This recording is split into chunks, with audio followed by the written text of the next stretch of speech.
Good morning. Welcome. John Hutchinson and Jeff Wood along with you for Breakfast Club here on Monday, November 3rd.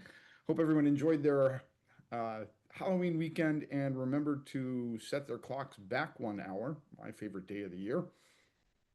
A lot to cover here in 30 minutes, so let's get underway. Reminders that for those of you who are part of Millionaires Trading Club, that will um, move to 10:30 a.m. Eastern today. And for those of you who are members of Income Masters, that will move to 11:30 a.m.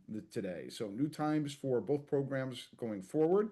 And for most of you, I think you'll find positive change in the sense that you get all your trading in before noon.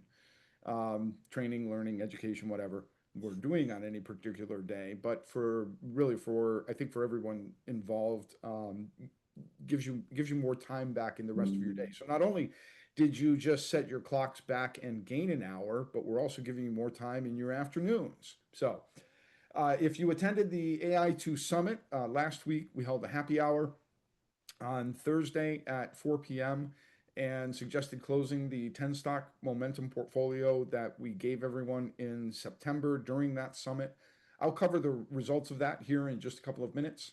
But we suggested closing those trades, taking the profit, and then not having to worry about the stocks.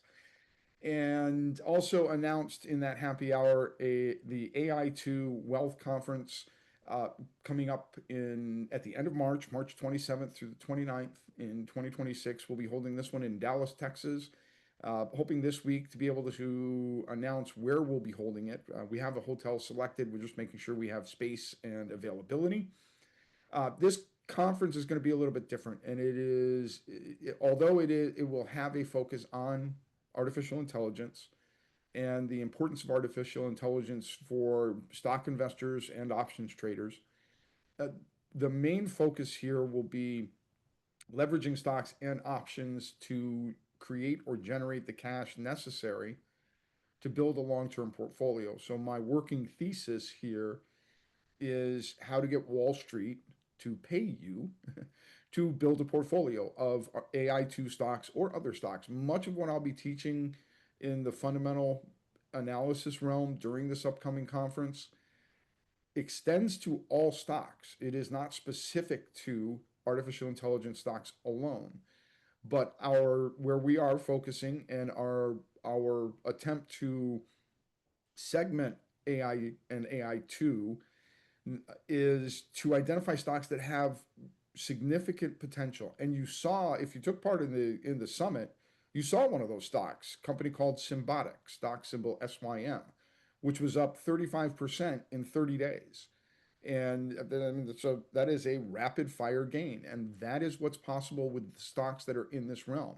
You aren't going to get that kind of a move in General Motors or Walmart. Um, Probably not even going to get that kind of a move in an Amazon or an Apple. Not in 30 days. Over time, sure, absolutely.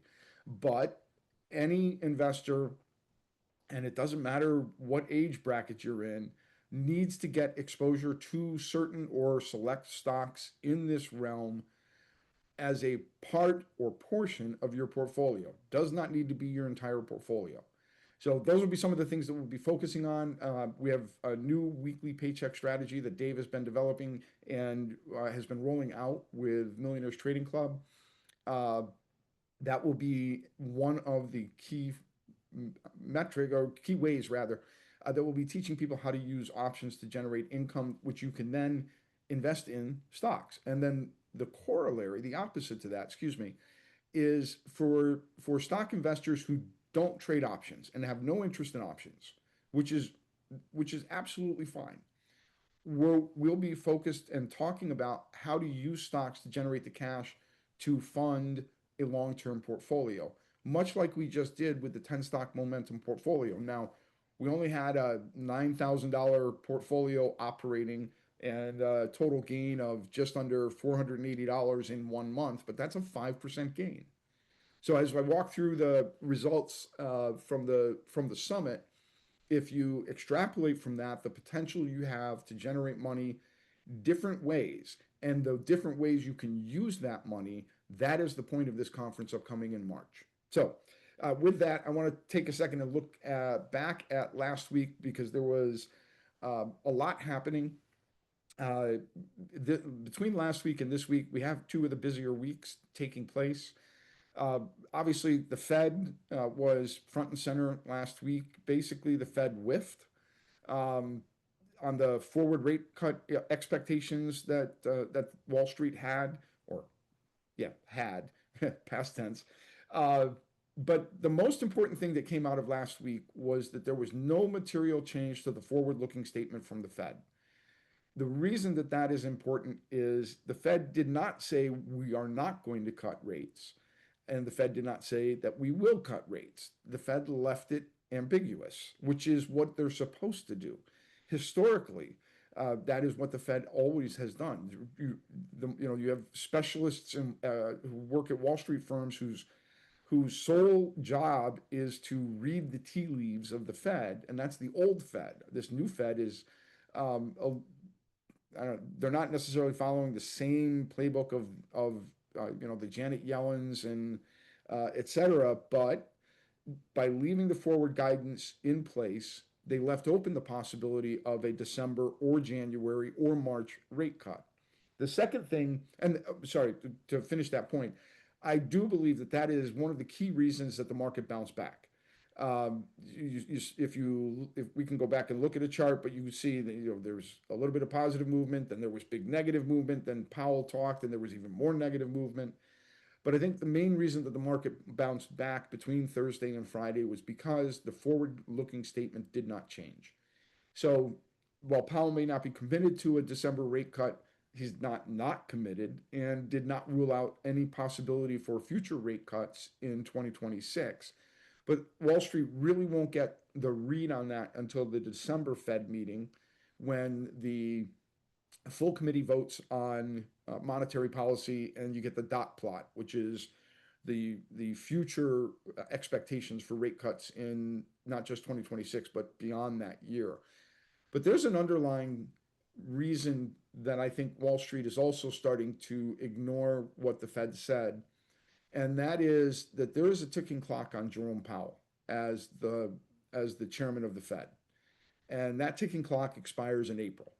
And I don't think anyone will disagree that Powell is out coming April. There's no way that I don't see any path forward where Donald Trump keeps Jerome Powell in as chairman of the Fed, and that will change the structure and the math around rate cuts starting in May of 2026. So the ticking clock is if Wall Street's looking forward, their expectations may well be that if we only get one rate cut in the next 5 to 6 months, can we live with that? And if we can live with that, are we still or would we still remain bullish on the economy or on the stock market, certainly on artificial intelligence and other functions therein? The other part of that equation is that the bond market didn't wildly overreact to or in a volatile sense, did not wildly overreact to the Fed's moves. So while yields rose a little bit, they didn't rise a concerning level. And that means that the bond market is okay with what the Fed said. So that's a positive for stocks in a sense. The ending of quantitative tightening that is scheduled now for December 1 is also a positive for stocks. The main background on that, QT or quantitative tightening, they got to come up with better names for this stuff. Money in, money out, right? Uh, Essentially, what it means is the Fed will will not continue to roll money off of its balance sheets, which means you get a stabilization in the money supply. But what they're ending on the QT side is on the short term end of the bond curve. Now that's much more um, call it PhD level discussion that would have to take place on that, and I don't feel like that this Yeah, morning. this it's 8:30 in the morning. Um, Let's go with something a little bit easier. so the bottom line is that was a positive for stocks. Let's send it there. Tech earnings last week were fine. Yeah, they were mixed, but bearing in mind that Meta took a massive charge related to tariffs. Um, almost every mega cap tech stock confirmed their ongoing commitments in AI, and that's important not just from an infrastructure but for the future of artificial intelligence, and that's why we keep pulling all of this forward with the AI2 work that we're doing. A trade truce, which was already expected. So the late week announcements didn't materially didn't have any major impact. It just didn't have any negative impact. But the key thing to remember is Wednesday arguments in front of the Supreme Court relating to the administration's use of IEEPA. I think that's it. Um, and then there's the question of how long does it take the Supreme Court to even render a decision. So while the arguments may take place, I would not expect any um, supremely fast movement out of the Supreme Court. I also have no way of knowing how the court will rule on that. Um, the but it's critical. So this is a serious test of the executive versus the legislative branch power. Um, at any rate, beyond that, November 19th, NVIDIA earnings that could and should be one of the next major catalysts in the market. Between now and then, it's generally a quieter period. You have fewer companies reporting earnings. We have no government data due to the shutdown. We have ISM reports this week. So ISM manufacturing, ISM services, which Jeff, I'm sure you'll cover here in a couple of minutes. So I'll leave that one alone. And ADP announced last week this isn't what they called it, they have a different name for it, but just to give you a simple understanding of it, it's a new weekly jobs update report. So they are supplementing the loss of data in the jobs market by reporting from the private payroll side, job additions, job subtractions on a weekly basis. That's not the same as the unemployment report, which ADP produces. This is essentially a replacement for the monthly jobs report. In the first run, ADP reported private payrolls increased by 14,000, so not negative. That's at least a good sign. And we'll see how that report plays out through the rest of this month, up until such time as the government shutdown ends, if it does. Overall, I would remain mildly bullish until the end of the year. I think we'll continue to see movement higher, lower. I still think Wall Street is aiming for 7,200 in the S&P 500. But we'll take a look at a few things here. It might run a little long, but let's move on to the AI2 Summit recap. Again, the September portfolio. This is only for those of you who paid to be a part of the AI2 Summit. During that summit, we gave you a 10 stock portfolio, and last Thursday during the happy hour, I recommended everyone close that. But the very wild day on Friday, which entailed multiple reversals intraday from a high opening down, up, down, and then closing down, up, excuse me, closing down, but rising near the close. That portfolio swung from a 5.3% gain down to a 3.8% gain and back up to a 5.4% gain by the end of the day. So some pretty significant swings in the day. You'd think it was a quad witching day, but it wasn't. But it was certainly spooky. So that tracks with it having been Halloween. So I did a quick review and some validity testing on what we did for that portfolio. Again, over the just over 30-day period, that was a 5.27% return. That's a positive return, even though 6 of the 10 stocks wound up in the red. Much of that due to the late week moves lower in small cap stocks. The Russell continues to trail the major indices, specifically the S&P 500 and the NASDAQ. As well, the RSP, which is the equal weighted S&P 500, continues to also trail the S&P 500 itself, the weighted S&P 500. So there is weakness in or throughout the lower segments of the stock market. That bears watching, even though I said I'm mildly bullish. That's why I'm mildly bullish. Overall, however, a $9,000, just over $9,000 in capital. The exit value based on the market open prices for the 10 stocks was $9,500, giving us a net profit of $479 or a 5.2% return. Biggest thing here, the winners were responsible for 134% of total profit, meaning the winners way outpaced the value of the losses. Our position values ranged from a low of $533 to a high of $1,258 in those across those 10 stocks. And what's critical here is that the losses were just 42% of the total gains. So we kept our losses small. And we allowed a couple of the winners to run through the 30-day plus period. The number one stock I just mentioned, Symbotic, SYM, is the stock symbol. This isn't one of the stocks I also gave you as a long-term hold. To back that up with additional data to a degree, Kathy Wood's discussion, which I shared with everyone during happy hour last week, centered around humanoid robotics being a major future market, had positive impact on Symbotic because Symbotic is a robotic warehouse system, delivery system, if you will. So the stock performed really well at the end of the week. And if you held on to the end of the day, you would have exited with close to a 40% gain. By the market open, or at the market opening, though, it was a 35% overall return in just over 30 days. Snowflake and Shopify with 19 and 13% returns. So those three stocks alone accounted for $643 of total gains.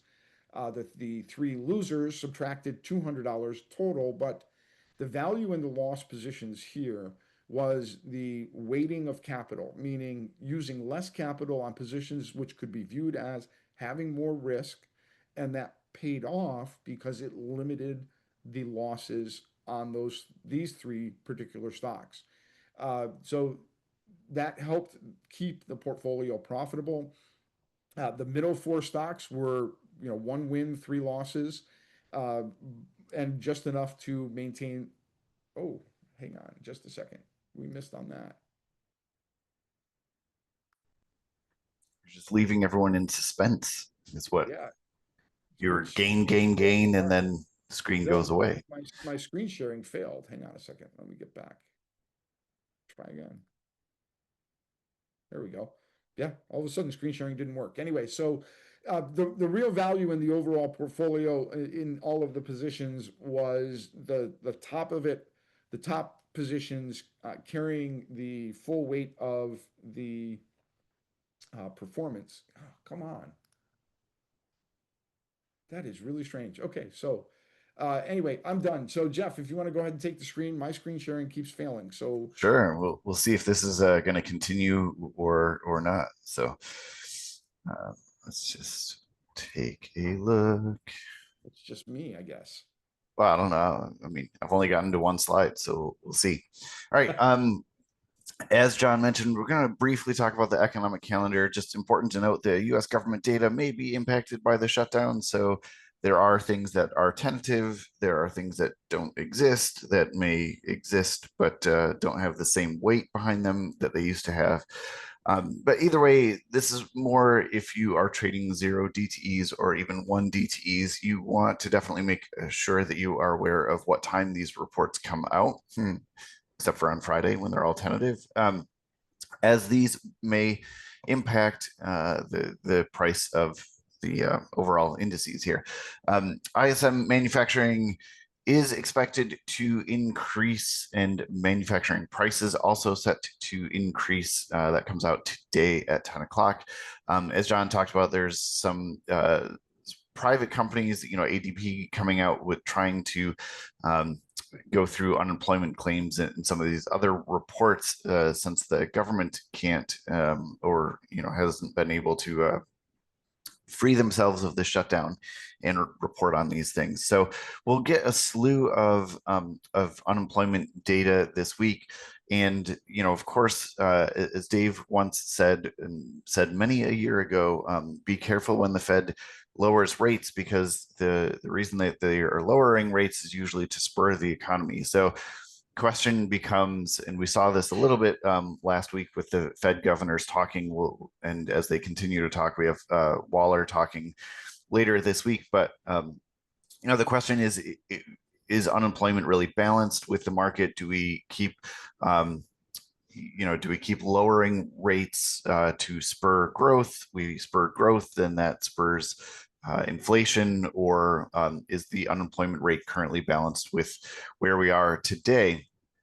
And whether this is the result of the Fed, the current administration, the previous administration, or AI, all I know is that we are definitely seeing an uptick in the unemployment rate, really since we had lows back in 2023, and now it continues to move higher. So it is something to be a little bit from a macro level, we need to be aware of this. However, the people who do have jobs continue to spend like there's no tomorrow. And so as long as they keep spending, that's good. Now, the issue with spending is we also saw some pretty horrific numbers coming out here, which I don't have a slide for, but automotive prices have reached the average all-time highs. We've had automotive defaults reaching, like 2008 sort of levels of defaults on auto loans, as the loans are so expensive and people aren't paying them. So there are some of those things that we do need to look at a very macro level. I'm going to try to kind of do mid-level, since we're talking about trading this week, and I wouldn't necessarily trade off of that, but you do need to be aware. I don't think that's going to come through. I'm with John on this one, mildly bullish through the end of the year. I'm actually even bullish into early part of next year, and I'll show you why in just a second. But we do need to start looking at sort of some of these macro trends going on, and see where that takes us into next year. So here are just a few of the headlines that we also need to be aware of this week. Travel and airline CEOs. So if you're in that travel space, trading or looking for stocks, just know that their CEOs are now pleading with the government, trying to get set up meetings and everything else to stop this shutdown, as their industry is feeling the strain. We have backups at airports, although it's mostly been pretty good. Obviously, we were just in Vegas a couple weeks ago, and I would say that that moved fairly smoothly. But we've had, everything from cruise lines to was it Delta and United, some of those CEOs saying, hey, you got to get this shutdown taken care of.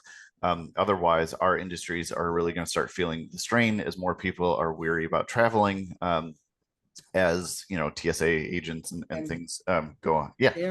And last week was the first week that air traffic controllers Or yeah, that's missed a another one. paycheck. Yep. And they've had more sick outs in the last 2 weeks. And November, December is typically the period where people start making their travel decisions and spending their money on travel. And if they're seeing problems developing, then you suddenly have call it a mini recession Yep. potential Yep. during everything leading up to spring break, or delayed decisions on travel until the government shutdown ends. So that's money not being spent on the economy that would normally be spent in and over the next 30 to 60 days. Yep. So very important, and thanks for adding in on that one. So definitely something to watch. It now, that's sort of the if we get the shutdown taken care of, that's very bullish for the market. As some of these strains kind of are lifted. We do have, obviously John mentioned it, we have corporate earnings coming out this week, so that has an impact on market.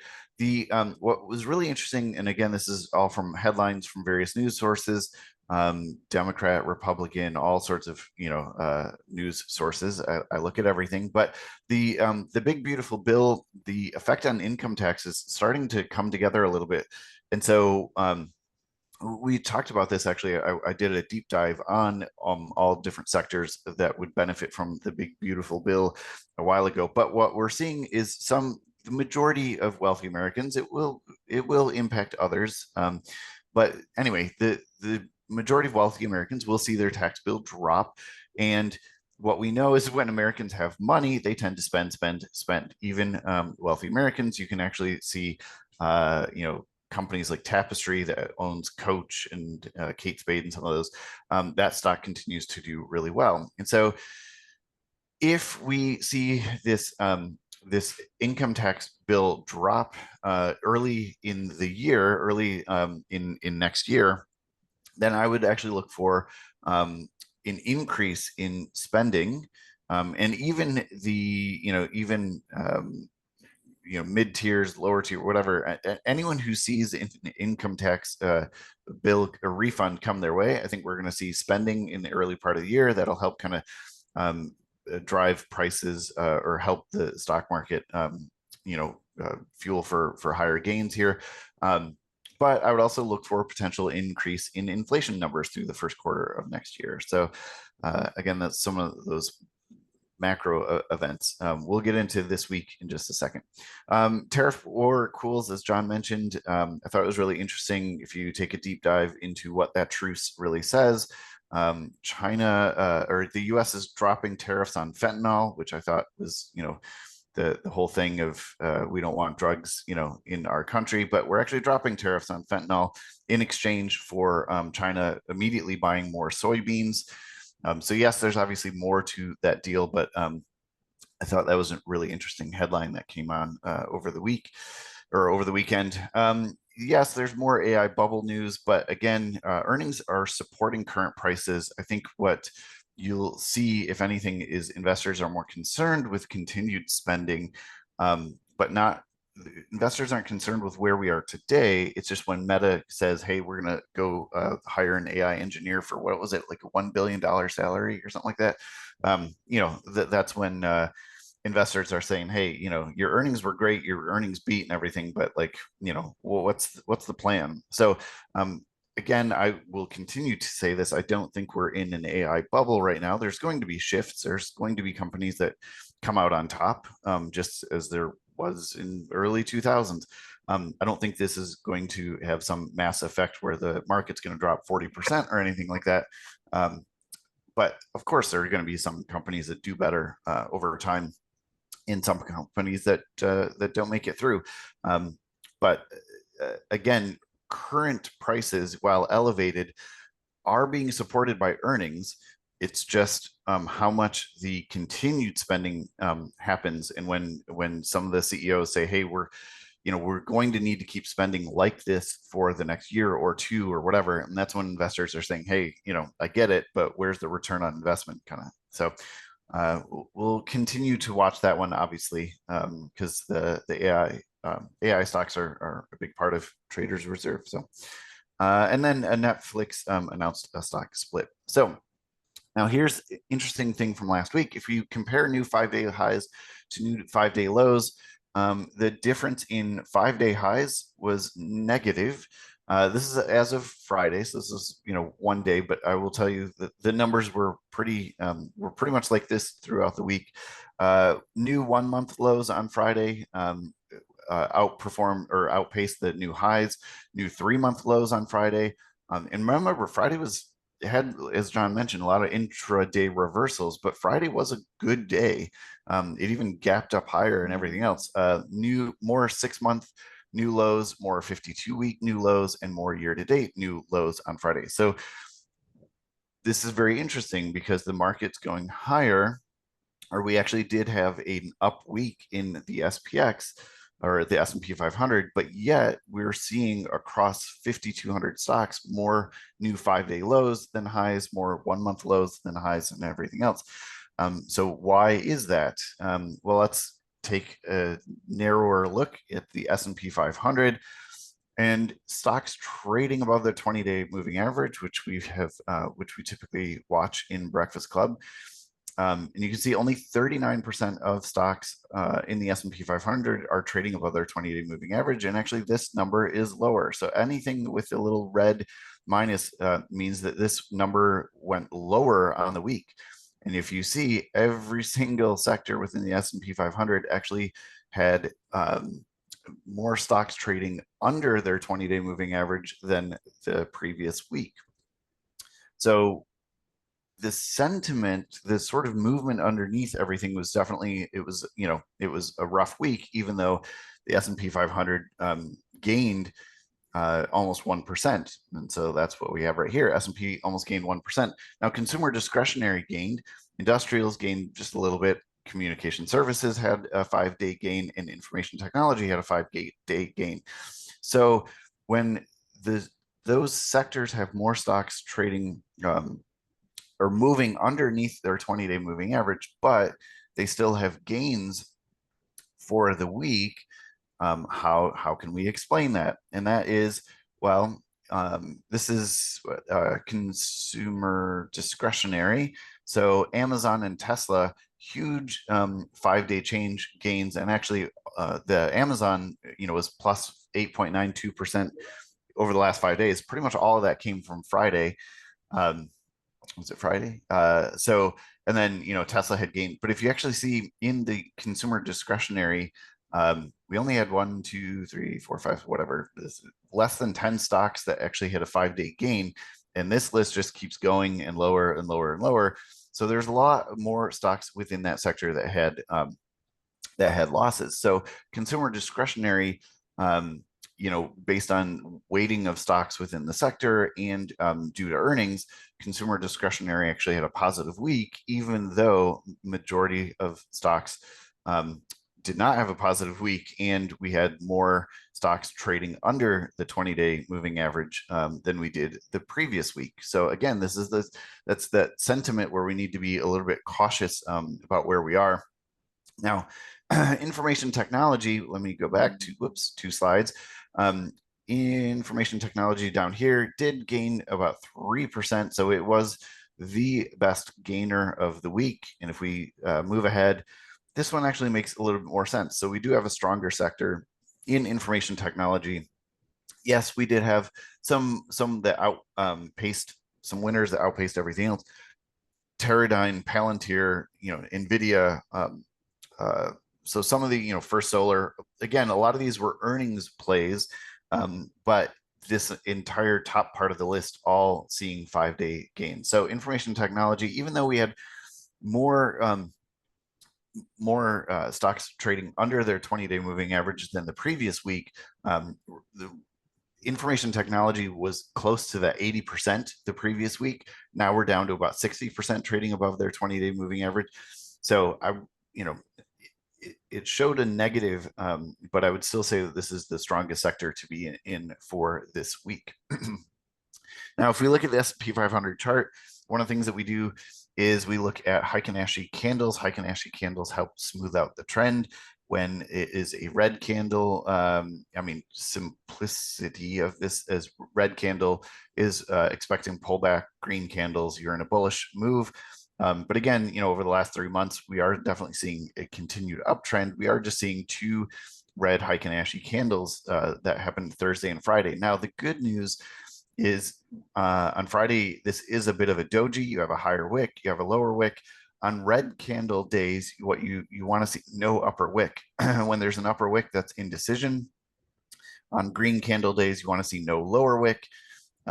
So again, that's a little bit different than a normal candle stick. But so what we're seeing is, and then, when you're anticipating reversals using Heiken Ashi, what you're looking for is you want, on the bullish side, you want the bars to expand. And when they start contracting, like this green bar here contracted in size from the previous bar, then you get a doji. Now, this didn't end up, this is just kind of a brief pause. We continue to move higher. But again, this candle gets a little bit smaller than this candle. You have a higher and lower wick. Then you change over to red, and then we get this sort of down movement. So the reverse is true on the red Heiken Ashi candles. You have a doji, you have a high wick, low wick. This candle is smaller in size than this candle body. And so we could see this reversal heading into the market today. And then we could see a move higher, especially if more companies beat earnings and investors seem to like what they say about forward guidance.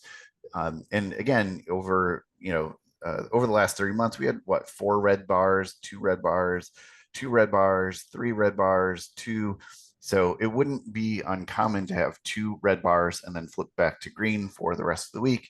And given how much sort of how I think oversold we were in some of those sectors, trading above the 20-day moving average. I think you can start doing a little bit of value investing, going out into some of those oversold sectors, finding the stocks that are going to lead that sector, higher for this week.